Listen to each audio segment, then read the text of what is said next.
Hello students, कैसे आप सभी लोग।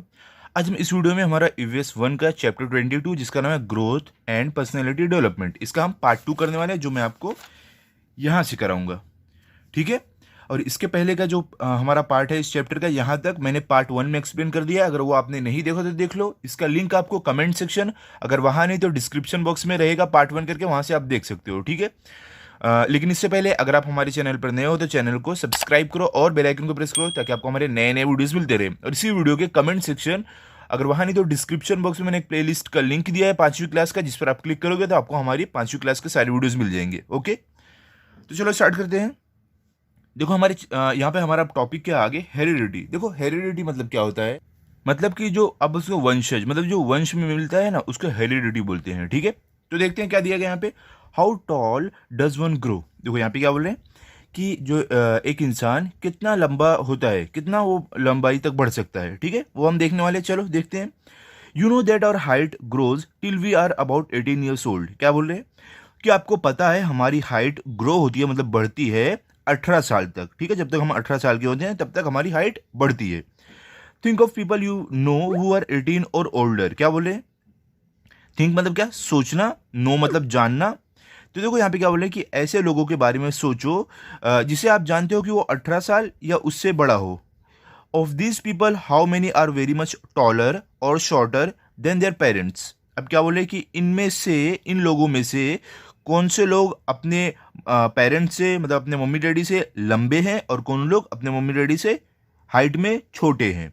तो ये आपको बोला गया है कि आप अपने कजिन लोग को भी देख सकते हो। कजिन लोग जो है आपके, अगर वो 18 साल से ऊपर हो या 18 साल के हो, तो देखो क्या वो अपने मम्मी पापा से लंबे हैं या छोटे हैं, ये आपको ऑब्जर्व करने बोला गया है। ठीक है। अब देखते हैं आगे क्या है। और लुक्स और build and other physical characteristic are like those of our parents. क्या बोल रहे हैं, जो हमारे लुक्स होते हैं और जो हमारा जो बिल्ड होता है, फिजिकल फिजिकल कैरेक्टरिस्टिक जो होते हैं, मतलब जो हमारी शारीरिक बनावट जो होती है, वो हमारे पेरेंट्स जैसी रहती है, मतलब हमारे माता पिता जैसी रहती है। People of one family show similarities in many ways. क्या बोल रहे हैं, एक ही परिवार के जो लोग रहते हैं, जो एक फैमिली के लोग रहते हैं, उनमें कई सिमिलरिटीज रहती है, मतलब कई समानता रहती है। Okay, some of our features और traits are like those of our grandparents और आवर पेरेंट्स सिबलिंग। देखो यहाँ पे फीचर मतलब क्या बोल सकते हो, खासियत। ट्रेड्स मतलब क्या बोल सकते हो, लक्षण। ग्रैंड पेरेंट्स मतलब हमारे दादा दादी। सिबलिंग, पेरेंट्स सिबलिंग मतलब जो हमारे मम्मी डैडी के जो भाई बहन रहते हैं वो। तो देखो यहाँ पे क्या बोल रहे हैं कि हमारी जो खासियत है, जो हमारी विशेषताएं हैं और जो हमारे लक्षण हैं, वो कुछ कुछ हमारे ग्रैंड पेरेंट्स मतलब हमारे दादा दादी जैसे भी हो सकते हैं, और हमारे मम्मी डैडी के जो भाई बहन रहते हैं उनके जैसे भी हो सकते हैं। ठीक है। अब आगे क्या बोले, that is why sometimes people who know them recognise us even if they have never met us before. क्या बोले, इसके कारण क्या होता है, कुछ लोग जो उन्हें जानते हो, मतलब कि जो उस बच्चे को जानते हो, भले से वो कभी मिले ना हो, लेकिन फिर भी उसे उन्हें पहचान लेते हैं। ठीक है। Being born with certain features और traits in common with the member of our family is heredity. क्या बोल रहे हैं कि कुछ कॉमन फीचर मतलब विशेषताएं या खासियत और कुछ लक्षण के साथ, कुछ कॉमन लक्षण के साथ पैदा होना, कुछ आम खासियत और लक्षण के साथ पैदा होना जो हमारे फैमिली में रहता है, उसको बोलते हैं हम हेरिडिटी। फॉर एग्जाम्पल, आप लंबे हो और आपकी फैमिली में आपके दादाजी लंबे हैं, आपके डैडी लंबे हैं, तो ये क्या हुआ, आपको हेरिडिटी में मिला है। ठीक है। ओके, अब समझ लो। फॉर एग्जाम्पल और भी कुछ खासियत खासियत हो सकती है, जैसे कि आपके डैडी जो है, उनके समझ लो हाथ पे कुछ बर्थ मार्क है। ठीक है, तो वो आपको भी वो मार्क मिलता है, तो इसका मतलब ये हुआ कि ये भी आपको हेरिडिटी में मिला है। ठीक है, कुछ निशान है आपके डैडी के हाथ पे या कहीं भी, और आपको भी वो निशान मिला, तो मतलब ये भी आपको हेरिडिटी में मिला है। समझ लो आपके डैडी के बाल करली है, आपके भी करली हुए, तो मतलब ये भी आपको हेरिडिटी में मिला है। तो इसी तरीके से जो कॉमन फीचर रहते हैं या ट्रेड्स रहते हैं जो मिलते हैं हमें, उसको बोलते हैं हेरिडिटी। ओके। अब क्या, these are our inherited traits. क्या बोल रहे हैं ये, सबसे पहले देखो इनहेरिटेड मतलब क्या होता है, मतलब कि आपको विरासत में मिलना। ठीक है, तो क्या बोला, ये जो लक्षण जो हमें मिलते हैं, लक्षण ये हमारे विरासत में मिलते हैं। ठीक है, हमारी हाइट हो गई, हमारा कलर हो गया, हमारे बाल हो गए। ठीक है, ये सब हमें विरासत में मिलते हैं, जैसे हमारे दादा दादी मम्मी डैडी के रहते हैं वो सब मिलते हैं। आगे क्या, however even though many of our traits are like those of our family members, no one has any control over which traits we will inherit and which we will not. क्या बोल रहे हैं कि लेकिन कैसे भी जो हमारे लक्षण होते हैं, जो हमारी खासियत होती है हमारे शरीर में, वो हमारे फैमिली मेम्बर जैसी ज़रूरी नहीं हो उनके जैसी हो। अपने ऊपर जो हमारी जो शारीरिक बनावट रहेगी या जो हमारे बाल रहेंगे, इस सब के ऊपर किसी का कंट्रोल नहीं रहता है, ठीक है? ये कैसे भी हो सकते हैं। ज़रूरी नहीं हो कि आपको इनहेरिट मतलब कि आपको विरासत में वो चीज़ें मिले जो आपके मम्मी डैडी के पास हो या दादा दादी के पास। ज़रूरी नहीं है अगर आपके डैडी लंबे हैं, मम्मी लंबी है तो आप भी लंबे हो, ऐसा ज़रूरी नहीं है। ज़रूरी नहीं हो आपको विरासत में मिले। आपकी हाइट कम भी हो सकती है। अगर आपके डैडी के बाल कर्ली हैं तो आपके बाल स्ट्रेट भी हो सकते हैं। ज़रूरी नहीं है वो चीज़ मिले आपको। वही बोल रहे हैं कि किसी का भी किसी के ऊपर कंट्रोल नहीं रहता है कि क्या उसको विरासत में मिलने वाला है अपने मम्मी डैडी के मतलब शारीरिक बनावट वो सब में। अब आगे क्या है देखो, अब यहाँ पे बोल रहे हैं रीड एंड रिफ्लेक्ट। क्या बोले कि पढ़ो और इस पे रिफ्लेक्ट करो, रिएक्ट करो। देखो क्या है, an industrialist had worked hard to expand his business. क्या बोले, एक इंडस्ट्रियलिस्ट ने बहुत मेहनत की अपने बिजनेस को, अपने काम को बढ़ाने के लिए, एक्सपांड करने के लिए। He had 3 assistants. क्या बोले कि और उस बिजनेसमैन, उस इंडस्ट्रियलिस्ट के 3 असिस्टेंट है, 3 मतलब हेल्प करने वाले हैं। He conducted an experiment to decide whom to make the lead of his factory after he retired. क्या बोल रहे हैं कि और जो इंडस्ट्रियलिस्ट था, जो कंपनी का मालिक था, उसने क्या किया, उसने एक एक्सपेरिमेंट करवाया ये पता लगाने के लिए कि उसके रिटायरमेंट के बाद उसकी फैक्ट्री का हेड कौन बनेगा। ठीक है, he gave 5 lakh rupees to each of them and told them to do whatever they thought best with the money. क्या बोल रहे हैं यहाँ पे, और उस इंडस्ट्रियलिस्ट ने क्या किया, उन तीनों असिस्टेंट्स को 5 लाख रुपए दिए और उन्हें ये बोला कि इन पैसों से कुछ ऐसा काम करो जो सबसे बेस्ट हो। मतलब कि इन 5 लाख पैसों का सबसे अच्छी जगह इस्तेमाल जहां हो सकता है इसका इस्तेमाल करो। तो आगे क्या है, after year he called them and asked them to report how they had use the money. क्या बोल रहे, पैसा देने के बाद, 5 लाख पैसा देने के बाद उस इंडस्ट्रियलिस्ट ने क्या किया, उन तीनों जन को बुलाया और उन्हें बताने के लिए कहा कि उस 5 लाख पैसे का क्या किया। फर्स्ट असिस्टेंट, देखो अब यहाँ पे क्या बोले, जो पहला असिस्टेंट था वो क्या बोल रहा है, यहाँ पे देखो पहला असिस्टेंट है, ये बोला I have kept the money safe. इसने क्या बोला कि मैंने जो पैसा है उसको सुरक्षित रखा है। तो देखो यहाँ पे आप देख सकते हो कैसे उसने लॉकर के अंदर डाल के सेफ रखा है, सेफ डिपॉजिट है। It can not fall into any one's hand. और इसने क्या बोला कि ये किसी के हाथ में अब नहीं जा सकता क्योंकि मैंने उसको लॉक में डाल के रखा था, सेफ रखा था, सुरक्षित। I can bring it back to you whenever you say. और इसने क्या बोला कि मैं उन पैसों को वापस आपके पास ला सकता हूं जब भी आप बोलोगे। ठीक है, क्योंकि उसने लॉकर में रखा है। अब देखो, पहले असिस्टेंट ने बताया कि मैंने पैसों को लॉकर में रखा है, उसे सुरक्षित रखा है। अब सेकेंड असिस्टेंट क्या बोल रहा है, देखो ये क्या बोल रहा है, this year I double the amount of yearly bonus we give our workers. क्या बोल रहा है, अब देखो ये क्या बोल रहा है, सेकंड असिस्टेंट क्या बोल रहा है, इस साल मैंने क्या किया, जो बोनस देते हैं हर साल हम अपने वर्कर्स को, उसको मैंने डबल कर दिया है। I also gave them all a feast. और क्या बोल रहा है वो कि मैं उन सारे लोगों को एक फीस्ट दिया, एक दावत दिया मैंने। All the workers were very happy. और क्या बोल रहे हैं कि सभी जो वर्कर थे, हमारे यहाँ काम करने वाले थे, सब लोग बहुत खुश हुए इस बात से। I think I use the money really well. अब ये क्या बोल रहा है कि मुझे ऐसा लगता है, मैं ऐसा सोचता हूँ कि मैंने पैसे का बहुत ही अच्छा इस्तेमाल किया। ठीक है, उसने क्या किया, उस 5 लाख का सारे काम करने वालों को उस साल डबल बोनस दिया और सभी को दावत दी, और उसको ऐसा लग रहा है कि जितनी भी उसके यहाँ काम करने वाले सब खुश हुए। ये किसने किया, ये सेकंड असिस्टेंट ने किया। अब थर्ड वाले के पास चलते हैं। थर्ड ने क्या किया, with part of the money you gave I bought a better machine. अब देखो ये थर्ड वाला असिस्टेंट क्या बोल रहा है कि जो आपने पैसा दिया था उसके कुछ हिस्से से कुछ पैसों का इस्तेमाल करके मैंने एक अच्छी मशीन लाया। ठीक है, और आगे क्या, सो और प्रोडक्शन ग्रू 5 फोल्ड। क्या बोल रहा है वो कि तो हमारा जो प्रोडक्शन था वो 5 गुना बढ़ गया, और product is also better quality and the demand for it has also grown. और वो क्या बोल रहा है कि जो अब हमारा प्रोडक्ट जो बनता है, जो सामान बनता है, वो ज़्यादा अच्छी क्वालिटी का रहता है और उसकी डिमांड जो है, उसकी जो मांग है वो भी बहुत बढ़ गई है। ठीक है, कैसे, क्योंकि इसने नई मशीन लाके खरीद के रखा कंपनी में। We made a profit of 25 lakhs in just about 8 months. और वो क्या बोल रहा है कि हमने सिर्फ 8 महीनों में 50 लाख का प्रॉफिट, मुनाफा कर लिया है। Okay, so I used 10 lakhs to build a canteen that the workers needed. और देखो क्या बोल रहा है कि ये 25 लाख में से जो मैंने प्रॉफिट कराया कंपनी को, उसमें से 10 लाख का मैंने कैंटीन बनाया जो वर्कर को जिसकी ज़रूरत थी। कैंटीन मतलब जहाँ पे खाना बैठ के खाते हैं। I have put 5 lakhs in the workers welfare fund and I think I shawl use remaining 10 lakhs two by one more machine. अब वो क्या बोल रहा है, जो थर्ड असिस्टेंट है, कि मैंने क्या किया, उस 25 लाख में से 10 लाख तो इसने यहाँ पे लगाया था, और क्या बोल रहा है कि 5 लाख मैंने वर्कर वेलफेयर जो फंड होता है उसमें डाला, और उसके बाद अब मुझे लगता है कि जो बचा हुआ 10 लाख है उसका मुझे क्या करना चाहिए, एक नई मशीन एक और खरीद लेनी चाहिए जिससे और मुनाफा होगा। ठीक है, अब आगे क्या है, यू कैन इजली गेस वो the industrialist chose S S is successor. क्या बोल रहे हैं, क्या अब आप आसानी से गेस कर सकते हो, अनुमान लगा सकते हो कि जो इंडस्ट्रियलिस्ट है किसे अपना अगला सक्सेसर बनाएगा, मतलब अगला अपनी कंपनी का मालिक किसे बनाएगा। What is the moral of this story. अब क्या बोल रहे हैं कि इस कहानी का मोरल क्या है। देखो यहाँ पे पहले आपने ध्यान दिया है किसको, कंपनी का जो मालिक है किसे अपना हेड बनाएगा अपने रिटायरमेंट के बाद, किसे बनाएगा, बिल्कुल सही, थर्ड वाले को। क्योंकि देखो पहले वाले ने क्या किया, जो 5 लाख रुपए थे उसको उसने लॉकर में रख दिया, तो 5 लाख के 5 लाख ही पड़े रह गए, ना 1 रुपया ज़्यादा हुआ ना 1 रुपया कम हुआ।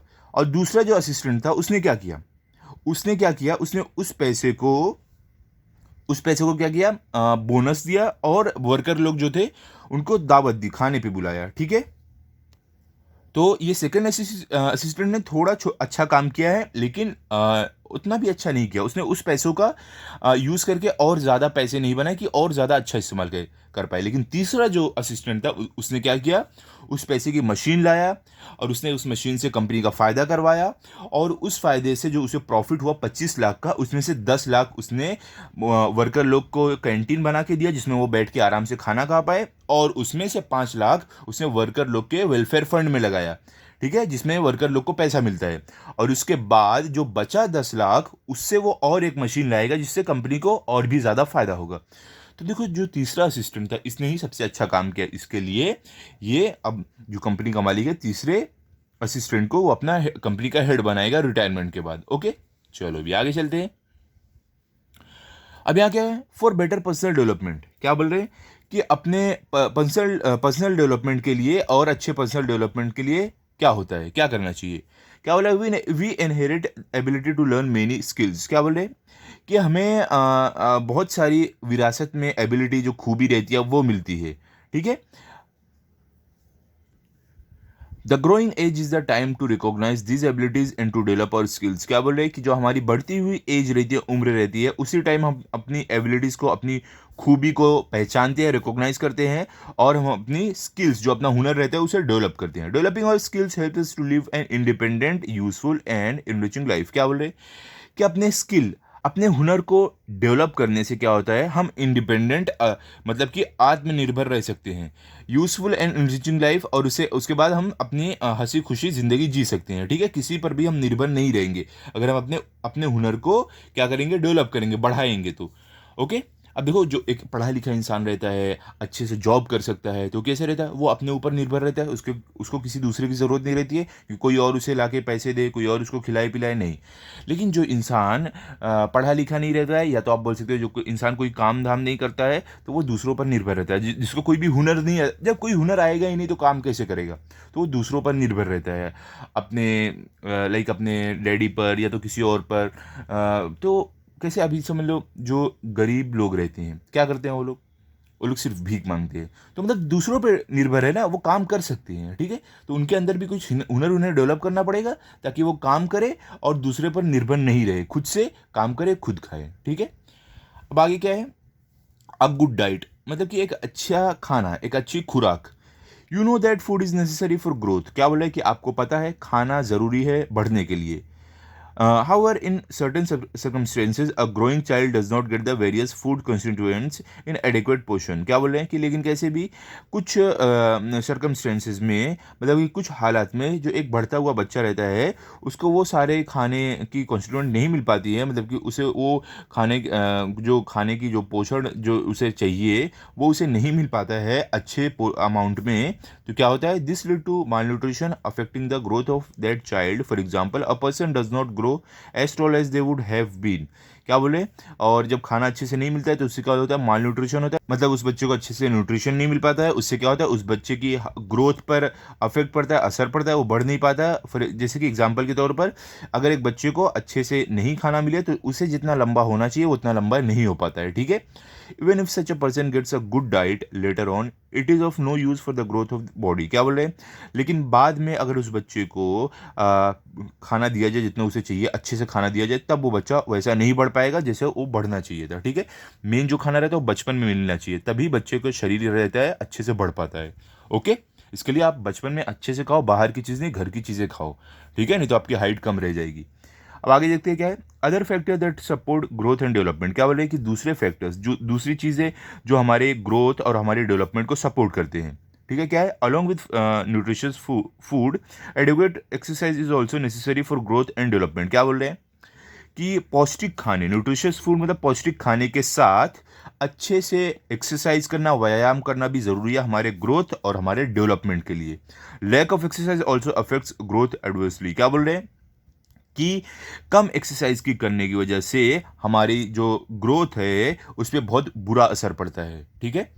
One must also be careful to study well, avoid addictions and their ill effects, develop hobbies, take part in sports and learn new skills. क्या बोल रहे हैं कि एक जो एक इंसान रहता है उसको अच्छे से पढ़ाई करना चाहिए, कोई भी एडिक्शन, कोई भी लत से बचना चाहिए। जैसे कि आपके लिए क्या है, फ़ोन की लत, टीवी की लत, ये सबसे बचना चाहिए। आपको ये सब का एडिक्शन नहीं लेना है कि आप दिन दिन भर टीवी देखो, दिन भर फ़ोन लेके बैठो, गेम खेलो, पबजी खेलो, ये सब नहीं, ये सब नहीं चाहिए। कार्टून देखो, ये सब नहीं।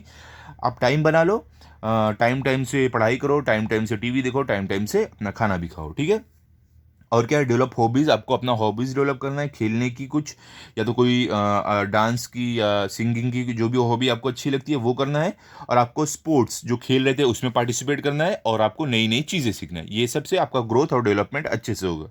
If you take care to do all this, it leads to good development. क्या बोले, अगर हम इन सभी चीज़ों का ध्यान रखें तो इससे हमारा डेवलपमेंट अच्छे से होगा, हमारा विकास अच्छे से होगा। वेदर बॉय और a girl, each person has every right to get opportunity to make progress and enrich their own life. क्या बोले कि भले से वो लड़का हो या लड़की हो, हर एक इंसान को इक्वल राइट मिलता है, बराबर का हक होता है, बराबर की अपॉर्चुनिटी मिलता है, मतलब मौका मिलता है कि वो अपना प्रोग्रेस और कर पाए, अपने ज़िंदगी में विकास कर पाए और एक हंसी खुशी ज़िंदगी जी पाए। Each one has a unique personality. क्या बोले कि हर एक इंसान की एक यूनिक, एक खास पर्सनैलिटी होती है, ठीक है, एक खास व्यक्तित्व होता है। क्या है, in your class there must be some children who are good in studies while others are good at games and sports. क्या बोले, आपकी क्लास में कुछ ऐसे बच्चे होंगे जो लोग पढ़ाई में, स्टडीज़ में अच्छे होंगे, और कुछ ऐसे होंगे और जो दूसरे बच्चे होंगे वो लोग गेम्स मतलब खेल में अच्छे होंगे। Some sing well and some like to act in plays. क्या बोले, और आपके क्लास में ऐसे भी बच्चे होंगे जो लोग अच्छे से गा पाते होंगे, और कुछ बच्चे लोग एक्ट मतलब कि एक्टिंग करते होंगे, उनको ज़्यादा एक्टिंग अच्छी लगती होगी, ठीक है। अब आगे क्या है, every person is different from all others. क्या बोले कि हर एक इंसान एक दूसरे से अलग रहता है। और physical and mental makeup is not the same as that of anyone else. क्या बोले, हमारा जो शारीरिक बनावट रहती है और जो हमारा मेंटल, जो हमारा दिमाग रहता है, वो किसी और के जैसा नहीं रहता है, अलग रहता है, ठीक है। और personality develops through our interest and effects what we like to do and what we practise every day. क्या बोले, हमारी जो पर्सनैलिटी रहती है और जो हमारा इंटरेस्ट, जो हमारी पसंद रहती है, वो किससे होती है, जो भी हम रोज़ काम करते हैं, जो हमें काम करना पसंद है, उससे हमारी पर्सनैलिटी और हमारी पसंद डेवलप होती है। During the growing years we also learn to tell what is good and what is bad. क्या बोले कि हम जब जैसे जैसे हम बड़े होते हैं तब हम ये सीखते हैं कि क्या चीज़ अच्छी है और क्या चीज़ बुरी है। और personality can be said to be excellent only when we put good thoughts into practice. क्या बोले कि हमारी पर्सनैलिटी को एक्सीलेंट बोलेंगे, बहुत ही अच्छा बोलेंगे, जब हम अपने अंदर अच्छी सोच डालेंगे, ठीक है। हम अच्छी सोच अपने अंदर रखेंगे, अपने दिमाग में अच्छी सोच रखेंगे, ठीक है, तभी हमारी पर्सनैलिटी अच्छी रहेगी। अब आगे देखो क्या है यहाँ पे, हमारा यहाँ पे चैप्टर हो गया है। अब देखो यहाँ पे बोल रहे हैं ऑलवेज रिमेंबर, मतलब कि ऑलवेज मतलब हमेशा, रिमेंबर मतलब याद रखो, मतलब हमेशा याद रखो क्या, we do not learn good values only to write about them in the exams. क्या बोले कि जो हम गुड वैल्यूज जो सीखते हैं, जो अच्छी चीज़ें हम सीखते हैं, वो सिर्फ हम एग्जाम में लिखने के लिए नहीं सीखते हैं, they must be reflected in our behaviour. क्या बोले, वो जो अच्छी चीज़ें जो रहती है, जो अच्छी बातें रहती है, वो हमारे बिहेवियर में भी रिफ्लेक्ट होनी चाहिए, मतलब कि हमारे अंदर भी वो चीज़ें आनी चाहिए। सिर्फ आप बुक में पढ़ के याद करके एग्जाम में लिखो, ऐसा नहीं। जो अच्छी आदतें, अच्छी चीज़ें आप पढ़ो, वो अपने अंदर भी आप लाओ। ठीक है, ऐसा यहाँ पे बोल रहे हैं। अब आगे क्या है देखो, यहाँ पे बोल रहे हैं कि क्या हमने सीखा, वॉट वी हैव लर्न, मतलब हमने क्या सीखा चैप्टर में। क्या है, we grow in height and weight right from birth till we reach adulthood. क्या बोल रहे हैं कि हम हाइट में और वेट में बढ़ते हैं हमारे बर्थ से, मतलब हमारे जन्म से लेके हमारे अडल्टहुड तक। ठीक है, जब तक हम 18 साल के होते हैं तब तक हम हाइट और वेट में बढ़ते हैं। आगे क्या है, a new born baby can not do anything for it self. और हमने क्या सीखा चैप्टर में कि एक नया जो बेबी जो रहता है, जो जन्म लिया रहता है, वो कुछ भी खुद से नहीं कर सकता है। और क्या सीखा है, we learn many skills from our parents, teachers and others. क्या बोले कि हम बहुत सारे स्किल्स, बहुत सारे हुनर अपने माता पिता, अपने टीचर और दूसरों से सीखते हैं। We see similarities in people of the same family even so every person is unique. क्या बोल रहे हैं, और हमने ये सीखा है कि हम एक ही परिवार के जो लोग रहते हैं उनमें हम सिमिलरिटीज देखते हैं, कुछ समानताएं देखते हैं, भले से हर एक इंसान यूनिक रहता हो, अलग रहता हो। ठीक है, the more the skills we learn the less we depend on others. क्या बोले कि जितने ज़्यादा स्किल्स, जितने ज़्यादा हुनर हम सीखते हैं, उतने ही ज़्यादा हम दूसरों पर निर्भर होना कम करते हैं। ठीक है, उतने ही ज़्यादा हम दूसरों पर निर्भर कम होते हैं। We can live an independent, useful and enriched life with the help of skills. क्या बोल रहे हैं कि हम एक इंडिपेंडेंट, एक आत्मनिर्भर और एक यूजफुल और एक हंसी खुशी ज़िंदगी जी सकते हैं अगर हम अपने अंदर स्किल्स, अपने अंदर हुनर डेवलप करें। ठीक है, तो यहाँ पे हमारा ये चैप्टर कंप्लीट हो गया है। आप इसे अच्छे से पढ़ लो और रिवाइज कर लो। इसका क्वेश्चन आंसर आपको हमारी 5वीं क्लास की प्लेलिस्ट में मिल जाएगा, वहाँ से आप जाकर देख सकते हो। ठीक है, तो अभी मिलते हैं कि अभी अगले वीडियो में। अगर आपको ये वीडियो अच्छा लगा हो तो आप इस वीडियो को लाइक करो, अपने सभी दोस्तों के साथ शेयर करो और चैनल को सब्सक्राइब करो। Thank you.